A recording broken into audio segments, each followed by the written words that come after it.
DJ Santosh Rampur खजुरिया बाजार मोतिहारी। तुहर गजब के जो होश देखी उड़ जाता होश, तुहर गजब के जोश देखी उड़ जाता होश। आज चूसे देते पूरा रस के रे छौड़िया न ले है पकड़ना, ले है 10 के, ले है 10 के लहंगा उठा के तनी मारे दे कस के। ले है 10 के, ले है 10 के लहंगा उठा के तनी मारे दे कस कस कस के।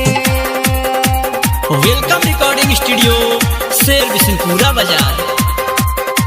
ले है 10 के, ले है 10 के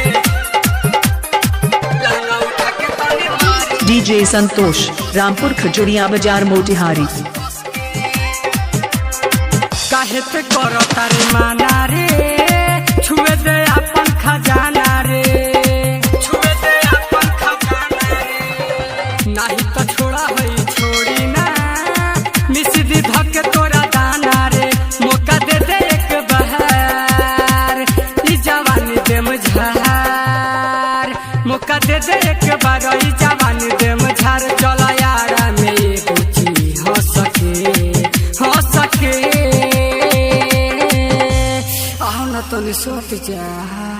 ले है 10 के, ले है 10 के लहंगा उठा के तनी मारे दे कस के।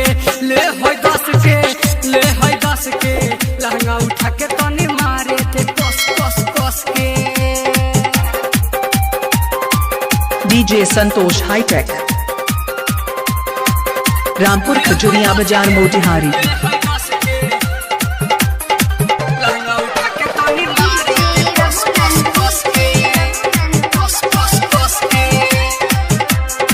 चढ़ल जवानी है जुआइल बा, लागे न कहियो छुआइल बा, लागे न कहियो छुआइल बा।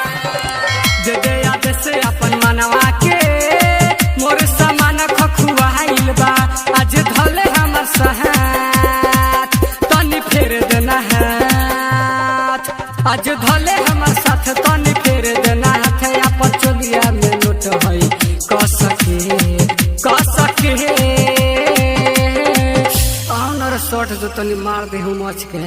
ले है 10 के, ले है 10 के लहंगा उठा के तनी मारे दे कस के। ले है 10 के, ले है 10 के लहंगा उठा के तनी मारे दे कस कस कस के। वेलकम रिकॉर्डिंग स्टूडियो शेर बिशनपुरा बाजार। डीजे संतोष हाईटेक रामपुर खजुरिया बाजार मोतिहारी। Mobile number 03773240। अजिता आशिक सती रे, गुडू गोल्डन नाही हती रे, गुडू गोल्डन नाही हती रे। डीजे प्रभु नंदन कहता, विजय रितेश खूबे खती रे। आजा पाजा में तू जहान तनी सुना ये परहान। आजा पाजा में तू जान तनी सुना ये परान। पैबू फायदा बड़ी हमसे फंस के हंसो तर वैसन के लागत खाइए जेबू। ले है 10 के, ले है 10 के लहंगा उठा के तनी मारे दे कस के। ले है 10 के, ले है 10 के लहंगा उठा के तनी मारे दे कस कस कस कस के रे। डीजे संतोष रामपुर खजुरिया बाजार मोतिहारी।